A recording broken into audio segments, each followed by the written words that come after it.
Magandang umaga! Kumusta po? Narito po ulit ang update natin para sa lagay ng ating panahon ngayong umaga po ng July 1, 2025. Sa ngayon po ay patuloy pa rin na hanging habagat ang hangin na umiiral ngayon dito sa ating bansa, lalo na po sa kanlurang bahagi, na patuloy pa rin na hinahatak ng sama ng panahon na ating binabantayan na nandito po sa loob ng ating area of responsibility sa silangan ng Luzon, about 888 km east ng Aurora. At hindi pa rin po inaalis ang posibilidad na lalakas yan bilang bagyo na patuloy na magpapalakas ng habagat anumang oras po mula ngayon.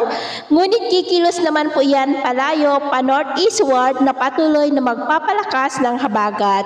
At kung sakali po na naging bagyo na yan habang nandito sa loob ng ating area of responsibility, ay tatawagin po sa local name na Bagyong Bising. At ito naman ay pinapakita ng forecast model natin pong ginagamit hanggang po sa susunod na 2 linggo ay wala naman pong bagyo na namamataan na tatawid po sa ating kalupaan, pero posible pa rin ang pamumuo ng mga sama ng panahon sa silangan o kanluran po ng ating bansa.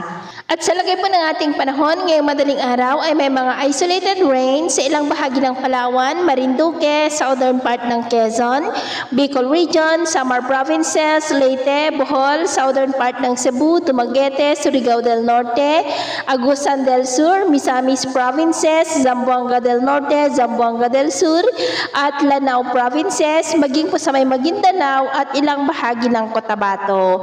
At mamaya ay sisikat naman ang araw sa malaking bahagi na ating bansa, pero may tsansa pa rin ng cloudy skies with isolated rains sa ilang bahagi ng Occidental Mindoro, Bicol Region, Northern Samar, Leyte, Northern Palawan, at ilang bahagi po ng Northern Mindanao. At mamayang hapon, mas maraming lugar ulit ang makakaranas ng mas maulap na kalangitan with isolated rains. Kaya kung lalabas po tayo sa ating mga tahanan, ugaliin lamang po natin lagi ang magdala ng kahit na ng panangga natin sa init ng araw at proteksyon na rin po sa mga biglaang buhos ng ulan.